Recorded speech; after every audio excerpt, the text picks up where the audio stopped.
နေ့စဉ်ဘဝမှာမရှိမဖြစ်အသုံးပြုနေရတဲ့ရေခဲတတားကြီးတောင်မရှိရင်ဘာတွေဖြစ်လာမလဲဆိုတာစဉ်းစားကြည့်ဘူးပါသလားစားတော့ကုန်တွေကိုလက်ဆက်နေအောင်ထားပေးတဲ့ဒီပစ္စည်းဟာတစ်ချိန်လုံးကတော့ခေတ်သစ်သိပ္ပံပညာရဲ့အံ့ဩစရာတစ်ခုဖြစ်ခဲ့ပါတယ်အစားအသောက်ထိန်းသိမ်းမှုသမိုင်းကိုတော်လှန်ခဲ့တဲ့ရေခဲတတားဘလို့ပေါ်ပေါက်လာလဲဆိုတာကိုဒီဗီဒီယိုမှာပြောပြပေးသွားမှာဖြစ်ပါတယ်ရေခဲတတားမပေါ်ခင်ကလူတွေက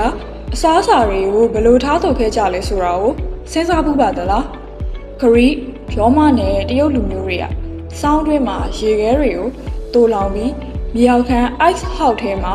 အစားအသောက်တွေကိုအေးခဲအောင်ထားပြီးတိုးလောင်ခဲ့ကြတယ်ဒီလိုလုပ်ရတာကပင်ပန်းပြီးရေခဲရဖို့အတွက်ရာသီဥတုကိုမှီခိုနေရပါတယ်18ရာစုရောက်တဲ့အခါအမေရိကန်မှာတဘာဝရေခဲတုံးတွေကိုမြစ်တွေနဲ့ကန်တွေကနေခုတ်ယူပြီးမြေအောက်ခန်းတွေနဲ့တစ်တာတွေထဲမှာတစ်သားမှုကောက်ရိုးတွေနဲ့ဖုံးအုပ်ပြီးတော့တည်ယူတုံလောင်ခဲ့ကြတယ်။ဒါကိုရေခဲရောင်းဝယ်ရေး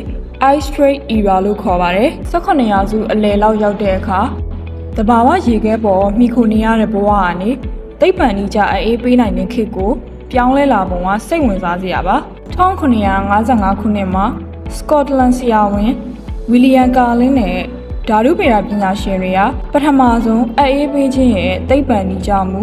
artificial refrigeration ကိုတင်ပြခဲ့ကြတယ်။သူတို့ဟာအသက်အီတာကိုလေဟာနယ်ထဲမှာစုပွက်စေပြီးအပူဆုပ်ယူမှု evaporative cooling ဖြစ်ပေါ်စေတာကိုသရုပ်ပြခဲ့ကြတယ်။ရေခဲတတာတီရွှင်ခြင်းရဲ့ပထမအစဖြစ်ပေမဲ့ဒါလက်တွေ့အသုံးချဖို့တော့မဟုတ်ခဲ့ပါဘူး။1842ခုနှစ်မှာဖလော်ရီဒါပြည်နယ်က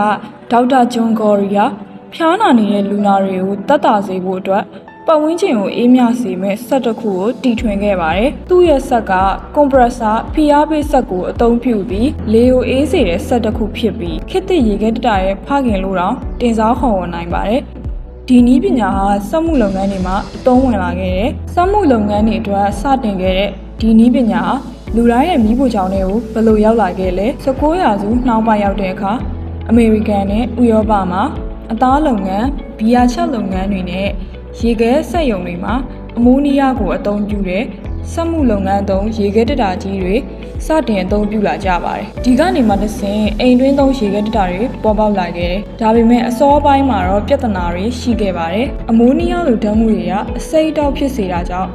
အိမ်တွင်းသုံးဖို့မလုံခြုံခဲ့ပါဘူး။ပထမဆုံးအိမ်သုံးရေခဲတတာကို Kelvinator နဲ့Frigidaire တို့လိုကုမ္ပဏီတွေက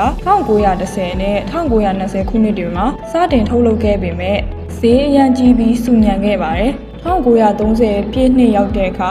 Thomas Medley Jr. က Fluorine Chlorofluorocarbon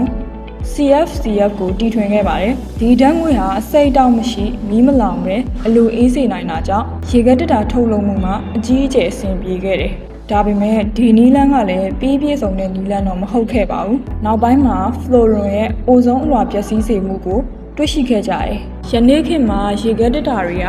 ရိုးရှင်းတဲ့အေးပေးဆက်တတ်တော့မဟုတ်တော့ပါဘူး။1990ပြည့်နှစ်တွေကနေစလို့ပတ်ဝန်းကျင်ကိုထိခိုက်စေတဲ့ CFCF ဓာတ်ငွေ့တွေအစား Hydrofluorocarbon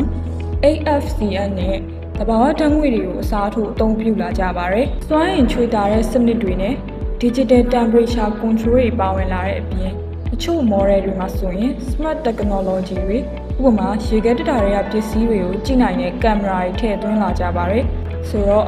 ရေခဲတတာဆိုတာရေခဲမြေအောက်ခန်းကနေစွမ်းအင်ချွေတာနိုင်တဲ့ Smart ပစ္စည်းတစ်ခုဖြစ်ပြောင်းလဲလာခဲ့တဲ့ရှည်လျားတဲ့သမိုင်းကြောင်းတစ်ခုပါ။ဒီပစ္စည်းကလူတိုင်းရဲ့ကျန်းမာရေးစားသောက်လုံခြုံရေးနဲ့နေ့စဉ်ဘဝကိုတိတိတတ်တာပြောင်းလဲပေးခဲ့ပါတယ်။ဒါဆိုရင်တော့ရေခဲတတာဘယ်လိုပေါ်ပေါက်လာလဲဆိုတာကိုနားလည်သွားပြီလို့ထင်ပါတယ်။ဒီနေ့ဗီဒီယိုလေးကတော့ဒီလောက်ပါပဲ။ဗီဒီယိုအဆုံးထိကြည့်ရှုပေးသူတယောက်ချင်းစီတိုင်းကိုကျေးဇူးတင်ပါတယ်။နောက်ထပ်ဗီဒီယိုအသစ်တွေနဲ့တူပြန်လာခဲ့ပါမယ်။ Channel ကိုလည်း Like Subscribe လုပ်ဖို့မမေ့ပါနဲ့။